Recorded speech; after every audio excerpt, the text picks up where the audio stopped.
Assalamualaikum warahmatullahi wabarakatuh. Kami dari kelompok 4 akan mempresentasikan materi dinamika perilaku dalam organisasi. Saya izin perkenalkan diri, nama saya Ampir Mahmud, NPM akhir 26. Nama saya Nanda Wahyu Saputra, NPM akhir 025. Perkenalkan, nama saya Mutiara Citra Novi Ramawati, NPM akhir 032. Saya Ica Sabrina, NPM akhir 039. Saya Dika Indriana, NPM akhir 041. Saya Yunita Anggraini, NPM 269. Oke, kita akan masuk materi yang pertama, yaitu perilaku organisasi. Perilaku organisasi adalah bidang interdisipliner yang didedikasikan untuk pembelajaran sikap, perilaku, dan kerja manusia dalam sebuah organisasi. Perilaku organisasi mengambil konsep dari banyak disiplin ilmu, antara lain psikologi, sosiologi, antropologi, budaya, dan lain-lain. Dan selanjutnya kewargaan organisasi. Kewargaan organisasi adalah kecenderungan seni orang untuk saling membantu dan mengerahkan upaya lebih daripada yang diharuskan untuk berkontribusi pada kesuksesan organisasi. Lanjut. Kemudian sikap. Sikap adalah evaluasi yang dapat berupa positif atau negatif yang cenderung mempengaruhi perilaku seseorang. Memahami sikap pegawai penting bagi manajer karena sikap dapat mempengaruhi bagaimana orang-orang menafsirkan lingkungan kerja mereka. Next. Unsur-unsur penyusun sikap. Yang pertama ada kognitif. Kognitif adalah sikap seseorang terbentuk dari unsur kognitif seperti keyakinan, opini, dan informasi yang dimilikinya tentang suatu objek atau situasi, misalnya pengetahuan tentang tugas pekerjaan atau pandangan tentang kemampuan diri. Yang kedua yaitu afektif. Unsur afektif adalah emosi atau perasaan seseorang terhadap objek dari sikapnya, seperti benci atau suka pada suatu pekerjaan. Kemudian unsur yang ketiga ada perilaku. Unsur perilaku adalah maksud seseorang untuk berperilaku terhadap objek dari sikapnya dalam cara tertentu. Next. Sikap kerja yang berkinerja tinggi. Ada dua sikap yang berhubungan dengan kinerja tinggi. Yang pertama ada kepuasan kerja. Kepuasan kerja merujuk pada sikap positif terhadap pekerjaan. Secara umum, orang mengalami kepuasan kerja ketika pekerjaan mereka memenuhi kebutuhan dan kepentingan mereka. Kondisi kerja dan penghargaan yang diberikan dianggap memuaskan, mereka merasa nyaman dengan rekan kerja mereka dan memiliki hubungan yang baik dengan supervisor. Sikap yang kedua ada komitmen pada organisasi. Komitmen pada organisasi merujuk pada kesetiaan dan keterikatan seseorang pegawai pada organisasi tempatnya bekerja. Seorang pegawai yang memiliki tingkat komitmen yang lebih tinggi atau komitmen yang tinggi pada organisasi akan lebih condong mengidentifikasikan dirinya dengan organisasi dan mengucapkan kita ketika membicarakan perusahaan. Next.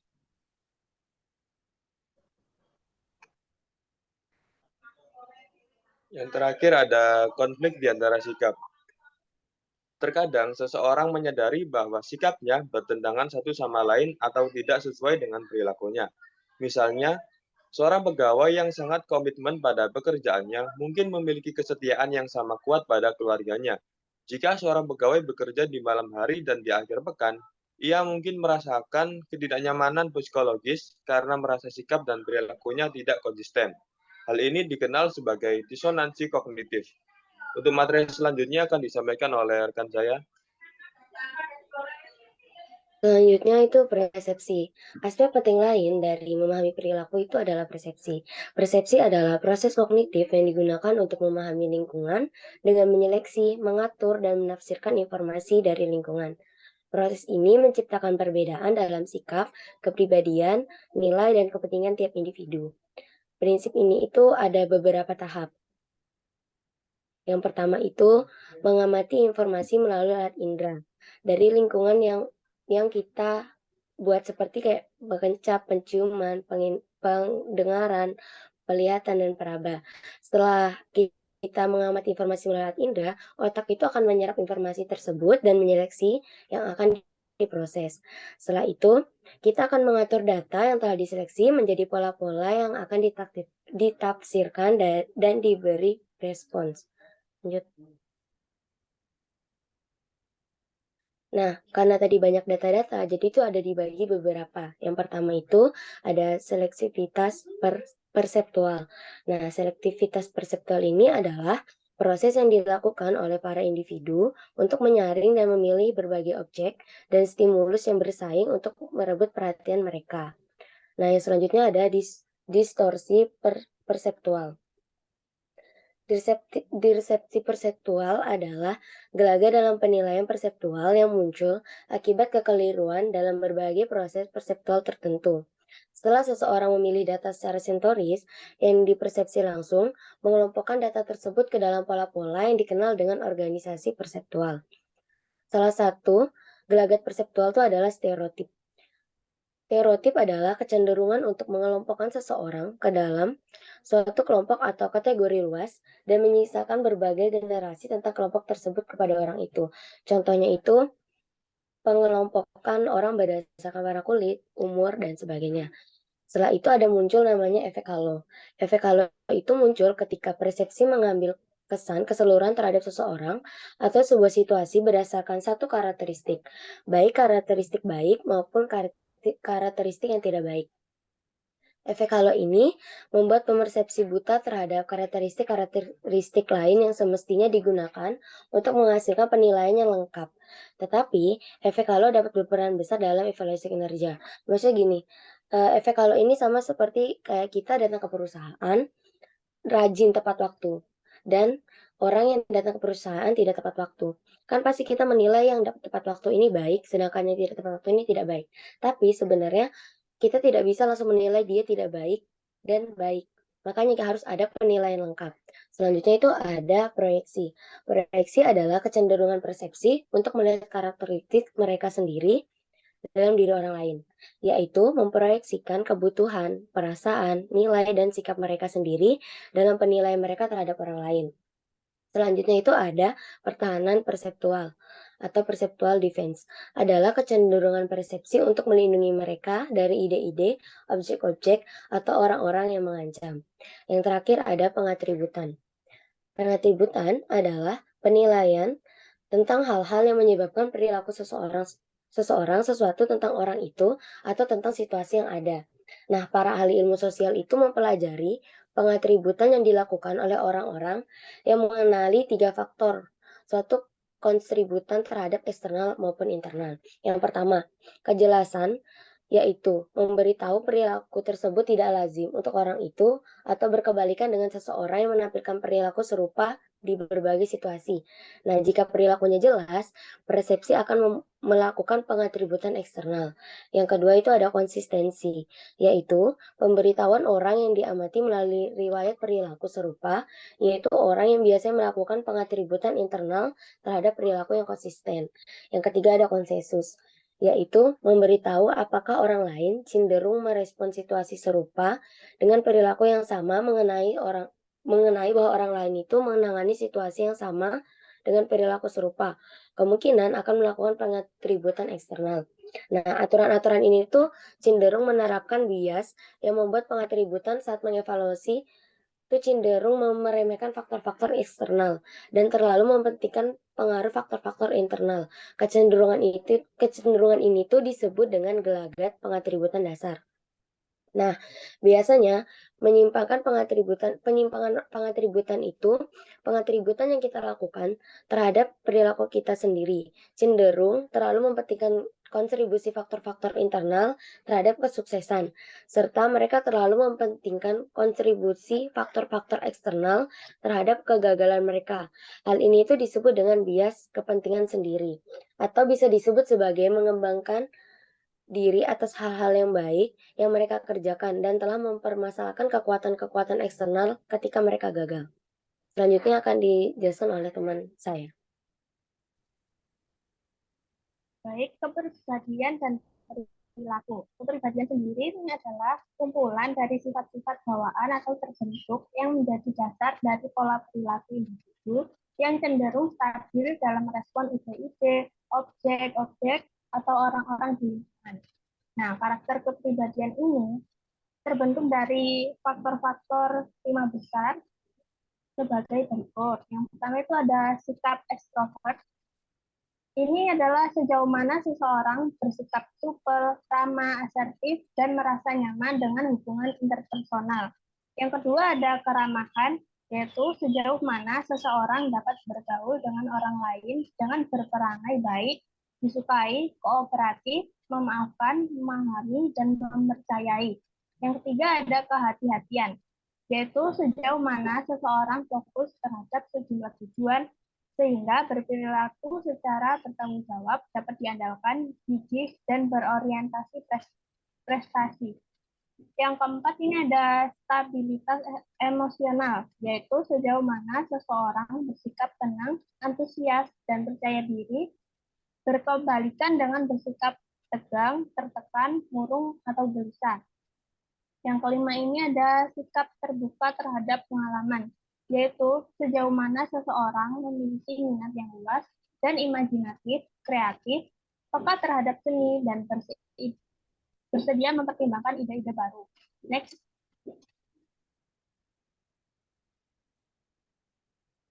Lalu ada kecerdasan emosional. Ini dibentuk oleh 4 unsur dasar, yaitu yang pertama kesadaran diri, yaitu tentang apa yang kita rasakan, merupakan dasar bagi semua unsur lain.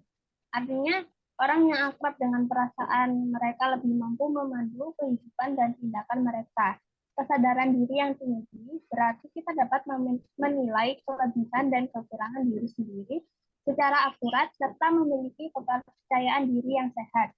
Yang kedua ini ada manajemen diri, yaitu kemampuan untuk mengendalikan emosi yang meluap dan merusak serta menyeimbangkan suasana hati sehingga kecemasan, kegelisahan, ketakutan, atau kemarahan tidak menutupi pemikiran dan menghambat hal-hal yang perlu dilakukan. Orang yang ahli mengelola diri tetap bersikap optimis dan penuh harapan meski dihalangi rintangan dan hambatan. Kemampuan ini sangat penting bagi tujuan jangka panjang. Yang ketiga ada kesadaran sosial, yaitu kemampuan memahami orang lain dan menunjukkan empati, yang berarti mampu merasakan perasaan orang lain, mengetahui perasaan mereka tanpa mereka harus mengatakannya. Orang yang memiliki kesadaran mampu memahami sudut pandang yang beragam dan berinteraksi secara efektif dengan berbagai jenis orang. Nah, yang terakhir ini ada manajemen hubungan, yaitu kemampuan menjalin hubungan dengan orang lain, membina hubungan yang positif, merespon emosi orang lain, dan memengerti orang lain. Orang dengan keahlian manajemen hubungan mengetahui cara menyimak dan berkomunikasi dengan jelas, dan mereka memperlakukan orang lain dengan kasih sayang dan penghormatan. Next.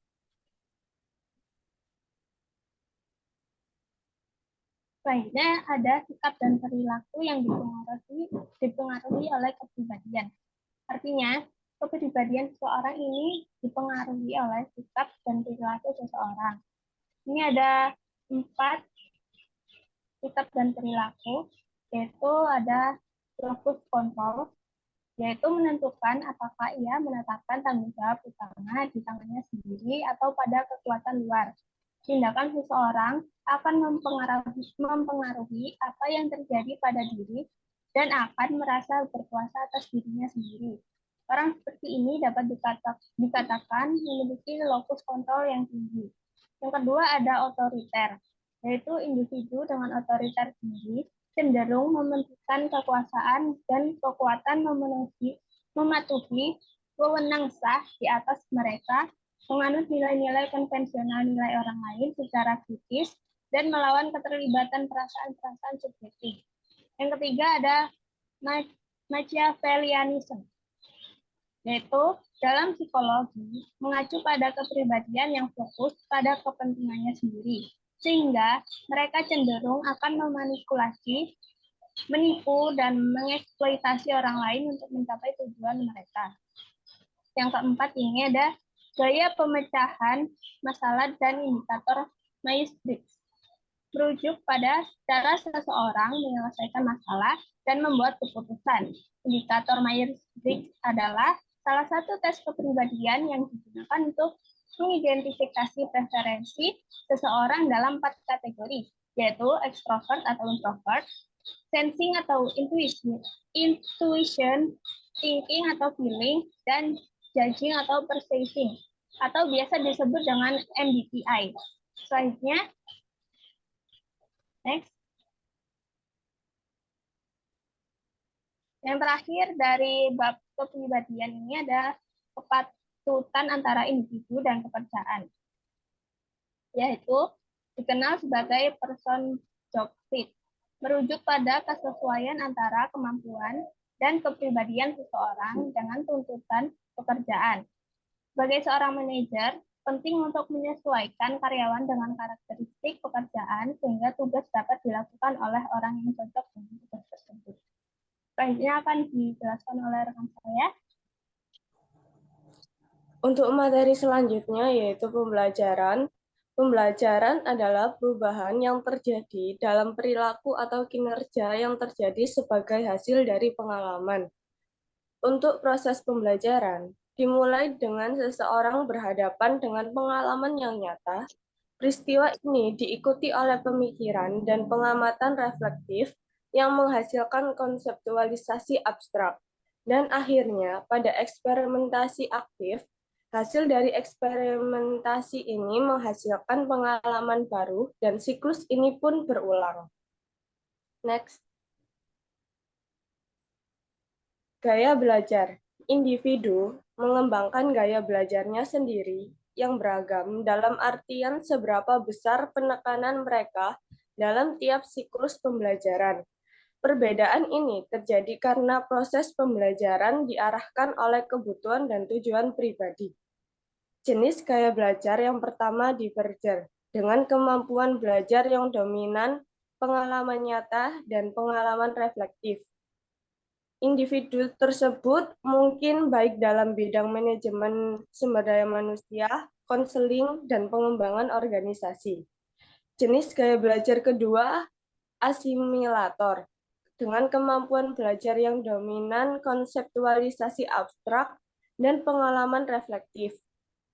Individu tersebut mungkin baik dalam bidang penelitian dan perencanaan strategis. Yang ketiga, jenis gaya belajar konverger, dengan kemampuan belajar yang dominan, konseptualisasi abstrak, dan eksperimentasi aktif. Individu tersebut mungkin baik dalam bidang teknis. Dan jenis gaya belajar yang terakhir, akomodator, dengan kemampuan belajar yang dominan, pengalaman nyata, dan eksperimen aktif. Individu tersebut mungkin baik dalam bidang pemasaran dan penjualan. Untuk materi selanjutnya akan dijelaskan oleh teman saya.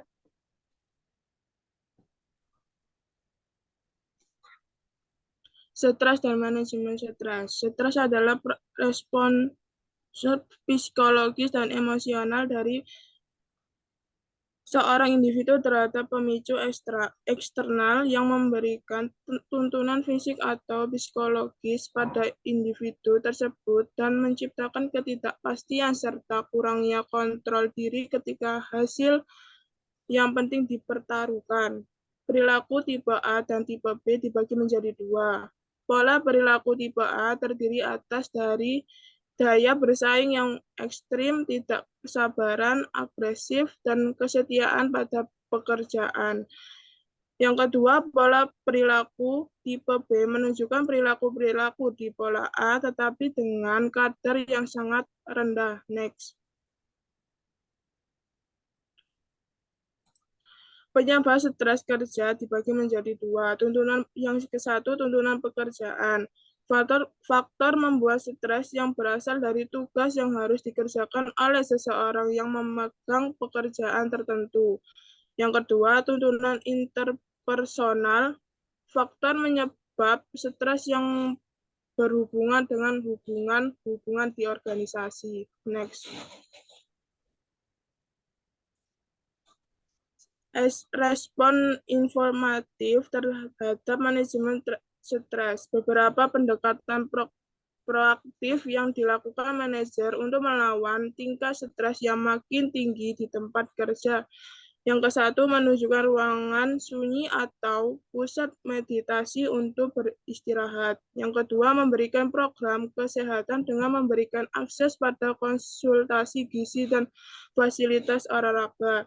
Yang ketiga, memberikan program pelatihan dan konferensi untuk mengidentifikasi stres.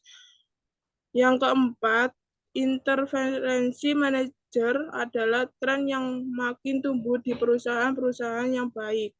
Yang terakhir, inisiatif keseimbangan antara pekerjaan dengan kehidupan pribadi. Selanjutnya akan dijelaskan rekan saya. Oke, kita sudah masuk di bagian kesimpulan. Kesimpulan dari materi ini adalah perilaku manusia memang memegang peranan penting dalam keberhasilan suatu organisasi. Memahami perilaku manusia di dalam organisasi dapat membantu manajer menciptakan lingkungan kerja yang positif dan memaksimalkan potensi karyawan untuk mencapai tujuan organisasi. Juga dijelaskan tentang pentingnya kepemimpinan dalam mempengaruhi perilaku karyawan. Kepemimpinan yang baik dapat meningkatkan produktivitas, kepuasan kerja, dan motivasi karyawan. Selain itu, tim kerja juga merupakan topik penting yang paling dibahas di bab ini. Tim kerja yang efektif dapat mencapai tujuan organisasi dengan lebih efisien dan membangun hubungan yang baik antar anggota tim. Oleh karena itu, pemahaman yang baik tentang perilaku manusia di dalam organisasi sangatlah penting bagi manajer untuk mencapai kesuksesan organisasi. Sekian dari kelompok kami, maaf bila ada salah kata atau pengucapan. Wassalamualaikum warahmatullahi wabarakatuh.